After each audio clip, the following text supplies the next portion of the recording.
සුබ දවසක් කියලා පිළිගන්නවා සියලුම දෙනා ස්මාර්ට් ඩිෆෙන්ස් කම්බැට් 4 වන ප්‍රායෝගික වැඩසටහනට. අද අපි ඔබත් එක්ක කතා කරන්න යන්නේ යම් ප්‍රතිවාදියෙක් විසින් බේස්බෝල් බැට් එකකින්, බැටන් එකකින්, ෂවල් එකකින්, උදැල්ලකින් වැනි උපකරණයකින් ආයුධයක් ආකාරයට පාවිච්චි කරලා ඔබගේ හිසට ප්‍රහාරයක් එල්ල කරලා දෙයින් නිර්පද්දිතව බේරෙන ආකාරය බලමු අපි.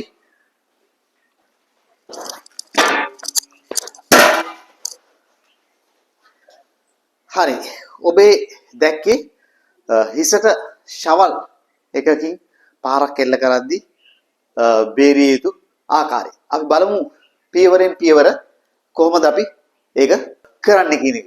ඉස්සෙල්ලාම පාර එල්ල වෙද්දී ඔබ අනිවාර්යයෙන් ඉදිරියට shift කරන්න ඕනේ. ඉදිරියට ගමන් කරන්න ඕනේ වේගෙන් කඩා වදින්න ඕනේ. කඩා වදිනකොට ඔබේ අත් දෙක මේ ආකාරයට එකතු කරගෙන elbows දෙක wrist එක හොඳට තද කරගෙන ඉදිරියට ගමන් කරන්න ඕනේ. ඒ ගමන් කිරීමේදී අපි මේ අත් දෙකෙන් ඔහුගේ අත් දෙකට ලොකු බලපෑමක් එල්ල කරනවා, ලොකු තෙරපුමක් එල්ල කරනවා. ඒ වගේම ඔහුට ලංවීම තුලින් ඔබට මේ ආයුධය ඔබේ ශරීරයට වදින්නේ නැහැ. මම මේ ඉන්නේ ක්‍රෝසින් කියන අවස්ථාවේ ඒ අදියරේ. ඒකම අපි මොහුව මේ අත් දෙකත් එක්කම අහුවෙන්න ලොක් කරගන්න ඕනේ. ඇද බෙද තබා ගන්න ඕනේ. ඊට පස්සේ ඉක්මනින් අපි කල යුත්තේ අපිට පේන හොඳම සංවේදීව නිල ස්ථානයට හොඳින් නොකවුට් වෙන්න පහරක් එල්ල කරන්න ඕනේ. ඒතර මට පේන නිල ස්ථාන තමයි මේ වෙලාවේ එකක් floating ribs මෙයාගේ පේනවා ඉලයට ප්‍රදේශය. ඊට පස්සේ මොහුගේ බෙල්ලේ පැත්ත පේනවා බෙල්ල. ඊට පස්සේ ටෙම්පල් බොරු ඇස පේනවා. එතකොට වඩාත් මම සුදුසු කියලා මේ වෙලාවේ ප්‍රහාර එල්ල කරන්නේ මොහුගේ බෙල්ලේ මේ පැත්තට පාරක් එල්ල කරනවා. ඒ එක්කම මේ ප්‍රෙෂර් පොයින්ට් එකට ඊට පස්සේ මම ඊළඟට ඉක්මනින් මොහු මේ ආකාරයට ටේක් කරනවා. විම්පතිත කරනවා. ඊට පස්සේ මට මෙතනින් escape වෙන්න පුළුවන්.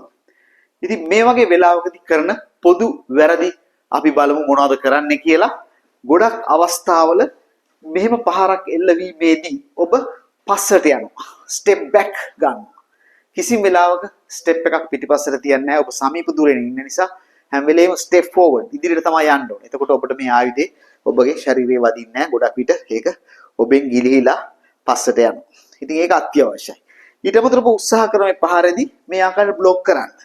මේ ආයුධේ બ્લોක් කරන්න උත්සාහ කරනවා. මේ ආයුධේ બ્લોක් කරලා වැඩක් නැහැ. ඔබ කල යුත්තේ මොහුගේ අත් දෙක ඩොමිනේට් කරන එක. මේ අත් දෙක ආවරණය කරන එක තමයි කල යුත්තේ. එතකොට තමයි ඔබට පුළුවන් වෙන්නේ මේකෙන් මිදෙන්න. එතකොට අපි මේ යනකොට හිස ආවරණය වෙන ආකාරයට තමයි අත් දෙක මේ විදිහට අරගෙන යන්නේ. හරි. එතකොට මේ පොදු වැරදි මේ contact distance එකේ ඉඳි තමයි අපි මේ වගේ බ්ලොක් කිරීමක් කරන්නේ, ටේක් ඩවුන් කිරීමක් කරන්නේ. එහෙම නැත්නම් හොඳම golden rule එකක් තියෙනවා ඔයගොල්ලෝ දන්නවා. distance සමාන වෙනවා ජීවිතේට. හැම වෙලේම මේ වගේ ආයුධයක් එක්ක කෙනෙක් ඉන්නවනම් ඔබට escape වෙන්න පුළුවන්, ඉවත් වෙන්න පුළුවන්. ඔවුත් එක්ක contact වෙන්නේ නැතුව. එහෙම නැත්නම් තමයි ඔබ අනිවාර්යෙන් මොහුගේ අවිය අතටි අත තමයි ඩොමිනේට් කරන්න ඕනේ. අල්ල ගන්න ඕනේ, ආවරණය කරන්න ඕනේ, කන්ට්‍රෝල් කරන්න ඕනේ. ඒක. හොඳයි. ඔබට යම්කිසි පැහැදිලි අවබෝධයක් ලැබෙන්න ඇති. මෙවැනි ආයුධයකින් හිසට පහරක් එල්ල කිරීමේදී ඔබ කොහොමද ඉන් මිදීම සඳහා අනුගමනය යුතු ක්‍රියාවන් සම්බන්ධව. හොඳයි. අපි ඊළඟ වැඩසටහනෙන් හම්බෙමු. ඊළඟ වැඩසටහනෙන් අපි ඔබ වෙත අරගෙන එන්නේ හෙල්මට් එකකින් පහර දීමකදී ඔබ බේරිය යුතු ආකාරය, ඒ වගේම බෝතලයකින් ඔබට ප්‍රහාරයක් එල්ල වෙද්දී ඔබ බේරිය යුතු ආකාරය පිළිබඳ දැනුමත් සමග ඔබ හම්බ වෙනවා. මගේ YouTube channel එක subscribe කරන්න. Thank you very much.